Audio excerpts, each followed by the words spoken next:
The other big issue which I touched on for about 2 seconds when we started off, Andy, is that at the beginning of the year, I also had a freedom of information victory in relation to the CL financial bailout. Yes.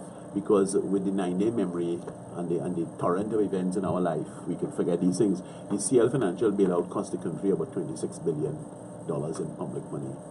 It started off in January of 2009 with the collapse of the CL financial empire. And really, there has not been any accounting of how that money has been spent.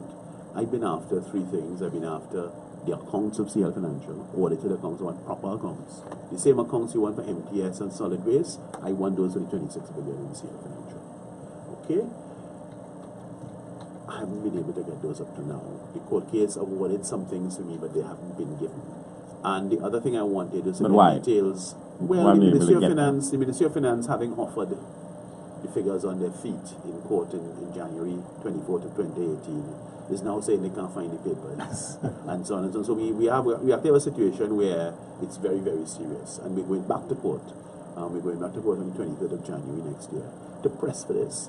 So the other point, Andy, is of course details of how that money was spent. Apart from the accounts, which is a structure for how money is laid out within a company, we need to get details of all the payments. If it is we can get details from the Diego Martin Regional Corporation or the Cuba Tabaki Talparo Regional Corporation, how much money was spent on box drains, and which contractor got the contract, and which contractor fixed a retaining wall, down to the penny. And we have all understood that, well, all of us who are working in the public life, we all understood that for many years. Why can't we get the details of this $26 billion? And when it is necessary, whichever side is in the majority in the parliament, when it is necessary, information finds its way into somebody's hands in the parliament, and it is read out in the parliament, usually as an attack against somebody. Yes. Well, you see, because both governments presided over the expenditure of that money to giving that money to CL Financial. I say giving. Yes. They were giving it. Yeah, they were giving it. So both of them now, I suppose, have a vested interest in people not knowing exactly how that money was expended. And why is it that we have to employ these means, like you do and other people do, to have to spend money to go to court for an administration to release information in the public interest? What I was able to get in January, as a result of the concession by the Ministry of Finance, 24th of January this year, was that they actually released information about the EFPA. So in fact, the Ministry of Finance, through the Chief State Solicitor, released to me the names and the amounts and the details of everybody who was paid under the EFPA, 13,200 names.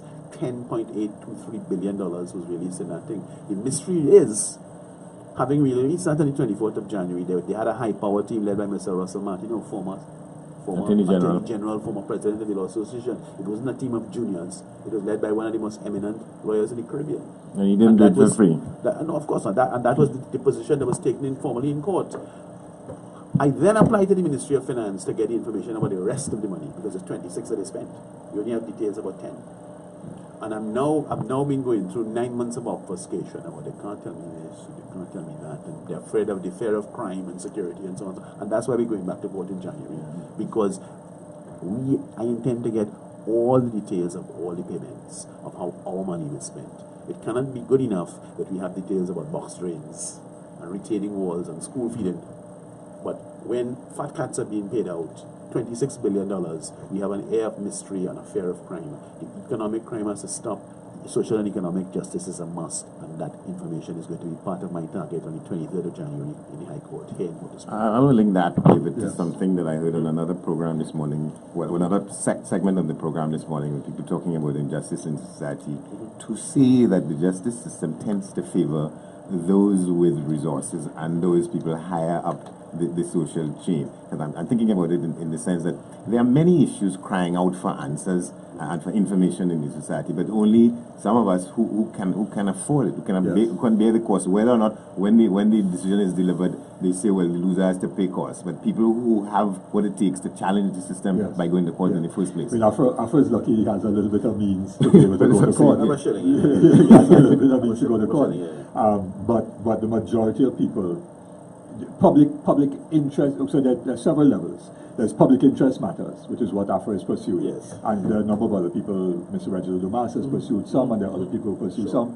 Some are done sometimes pro bono by attorneys who feel this was an important issue to pursue and so on.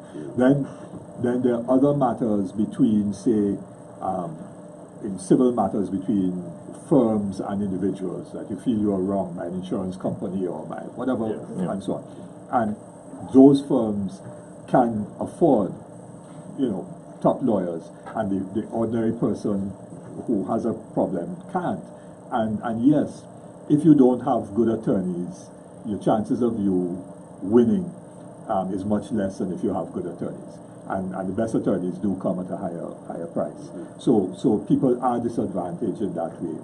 And then, of course, if you have to rely on the system of legal aid, there's a shortage of legal aid attorneys, and the fees paid to legal aid attorneys is small and so on. And therefore, when you get to the criminal justice system now, if you're charged for a criminal offense and you don't have access to a good lawyer, you can't get legal aid attorneys to assist you, then you can be in serious trouble.